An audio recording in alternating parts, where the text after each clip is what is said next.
Assalamualaikum, hai semuanya, jumpa lagi di RM Novel. Jangan lupa ya, like, comment, subscribe, enjoy your reading. Son of My Life, Season 3, Chapter 91, Si Ikan Buntal. Sekembalinya dari rumah Big Siti, Hasan serta Naura masih berlama-lama di kediaman Pak Malik. Itu lantaran Hasan teringat akan 3 kantong tas yang disimpan di bagian bawah lemari. Mulailah dirinya melancarkan aksi, memancing Naura membuat pengakuan. "Rasanya kok gerah ya?" serunya, bangkit dari kursi. Naura ia tarik juga, bangun dari duduknya. Jadilah keduanya meninggalkan Ibu Sarah, kembali ke kamar mereka di lantai 2. Sembari berjalan menaiki tangga, Hasan membuat obrolan ringan untuk mencari jalan, menggiring obrolan pada 3 kantong tas. "Adek, agak sorean ya kita pulangnya," ucapnya. Sahut Naura.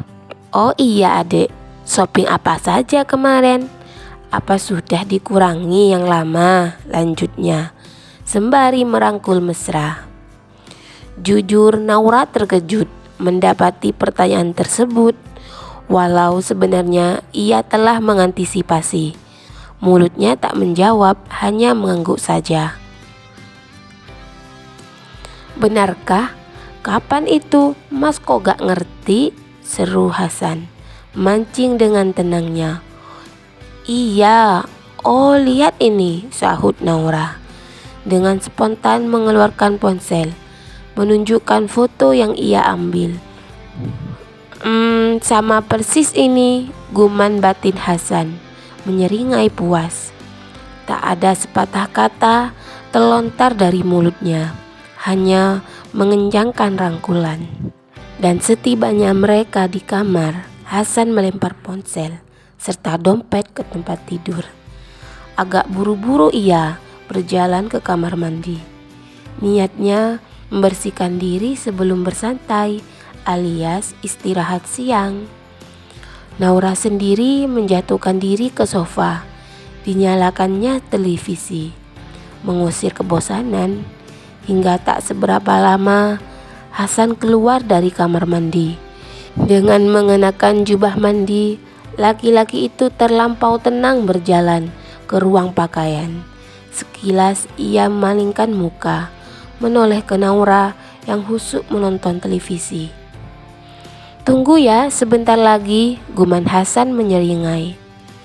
Selang tak berapa lama dari masuknya, Hasan yang memang tak sabar ingin membuat perhitungan, mengeluarkan 3 kantong tas dari lemari.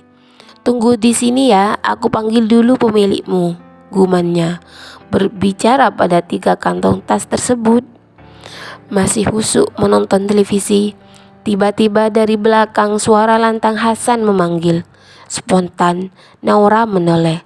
Volume televisi juga ia kecilkan. "Ada apa?" seru Naura tidak kalah lantang. "Sayang, tolong kesini bentar," timpal Hasan, sedikit menurunkan volume suara.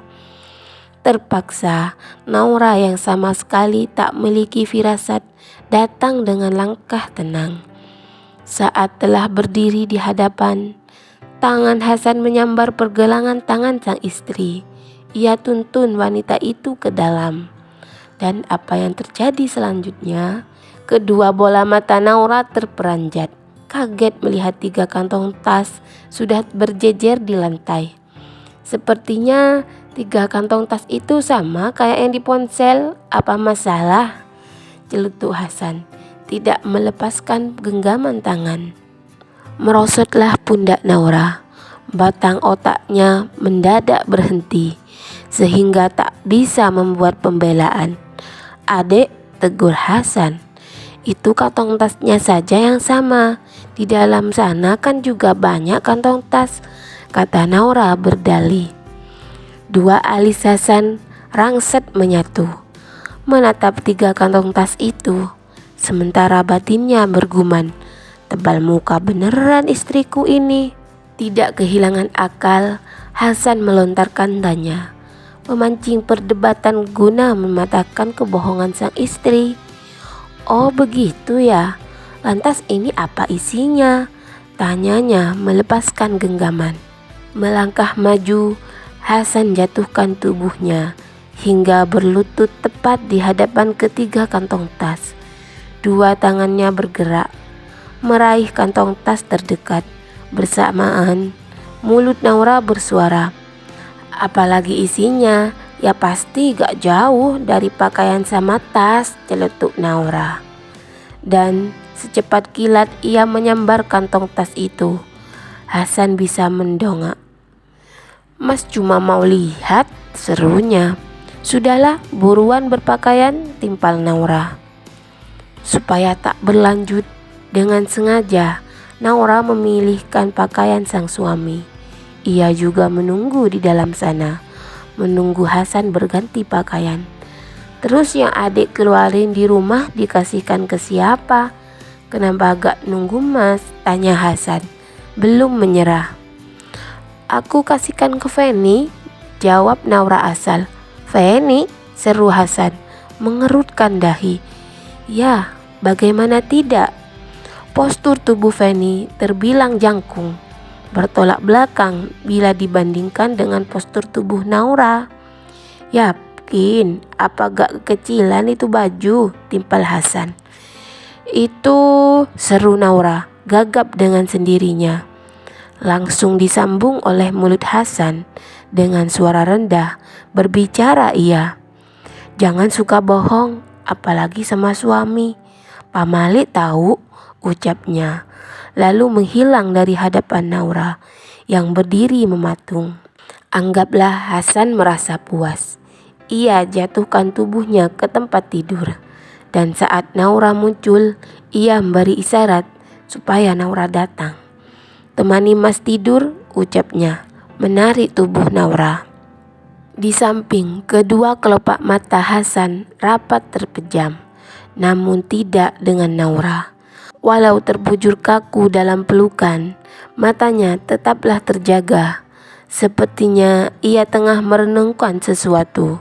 Untunglah dia gak marah, guman batinnya. Seperti yang telah diagendakan, saat telah selesai melaksanakan sholat asar, Hasan tak lagi kembali ke kamar, melainkan menunggu sang istri di ruang keluarga bersama Pak Malik. Nak, langsung balik apa masih mampir-mampir? Tanya Pak Malik. Sepertinya langsung pulang Pak, jawab Hasan. Dan tepat saat itu Naura muncul dari belakang. Suaranya menyapa, mengagetkan mereka berdua. Jadilah serempak, mereka menoleh sebelum sama-sama bangkit dari kursi. Loh, apa itu nah? Cerca Pak Malik kala mendapati 3 kantong tas di kedua tangan Naura. Sebelum menjawab, lebih dulu Naura melirik ke Hasan. Lalu dengan suara agak datar terdengar, ia menjawabnya. Ini Pak, tak jadi disimpan di sini, ucapnya. Tentulah seketika Hasan kembung menahan tawa. Khawatir menyinggung sang istri, ia tundukkan kepalanya. Naura bukanlah wanita lugu, kendati sang suami telah menyembunyikan wajahnya. Bukan berarti ia tidak mengerti. Alih-alih meluapkan kekesalan, Naura segera pamit pada Pak Malik. Bahkan Hasan ia seret segera, begitu laki-laki itu selesai bersalaman. Ada apa sama anak itu? Guman Pak Malik, memperhatikan keduanya hingga menghilang di balik pintu. Setibanya di garasi, seketika cangkramannya dilepaskan. Dan dengan suara ketus, Naura menyuruh Hasan segera masuki mobil. Ada apa ini kok kesal? Celutu Hasan, mencuri pandang ke Naura melalui kaca spion. Ya, kali ini Naura milih duduk di kursi belakang, menjadikan Hasan sebagai sopir. Naura tak menggubris. Ia juga palingkan mukanya menatap luar jendela. Tidak ingin memperkeruh suasana, akhirnya Hasan menjalankan mobil, meninggalkan kediaman Pak Malik. Sepanjang perjalanan, entah apa yang terjadi, Naura rapat membungkam mulut.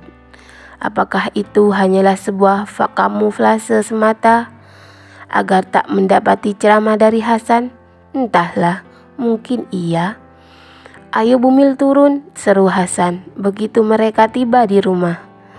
Masih dengan akting yang sama, Naura mendorong pintu tanpa menoleh, juga menyahut. 3 kantong tas ia bawa segera masuki rumah.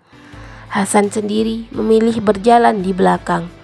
Ia amati perilaku serta sikap aneh sang istri. Yang salah siapa, yang marah siapa, gumannya. Ingin rasanya menarik hidung sang istri. Dan saat telah mencapai kamar, ia dapati Naura menaruh 3 kantong tas itu dengan kasar ke arah tempat tidur. "Ada ini kenapa? Ketahuan salah malah ngambek," tegur Hasan. "Siapa yang ngambek?" bela Naura. "Walau kenyataannya demikian. Lah, tampang kayak ikan buntal begitu, apa enggak disebut ngambek?" imbuh Hasan, menjatuhkan diri ke tempat tidur. Tersindir akan sebutan yang dilontarkan, seketika Naura tarik bantal. Lalu ia pukul bantal itu ke arah Hasan. "Au, sakit Nona," sentak Hasan. "Ngomong lagi ikan buntal," hardik Naura masih megang bantal. Hasan tak langsung menyahut, melainkan senyum seringai ia pertontonkan sembari bangkit dari tempat tidur.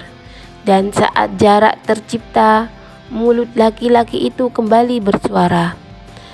"Bentar lagi kalau perutnya udah besar kan kayak ikan buntal, Dek," serunya, membuat kedua bola mata Naura mendelik. Seketika wanita itu berbalik badan, hendak melempar bantal, namun malah terdiam mematung. "Apa itu?" cercanya, mendapati Hasan menunjukkan sebuah botol plastik kecil. "Ini yang Mas bilang tadi pagi sebagai tutup mulut," ungkap Hasan. "Ayo, benda apa itu?" jibir Naura, memanyunkan mulut. "Benda apa?" seru Hasan, menirukan perkataan Naura.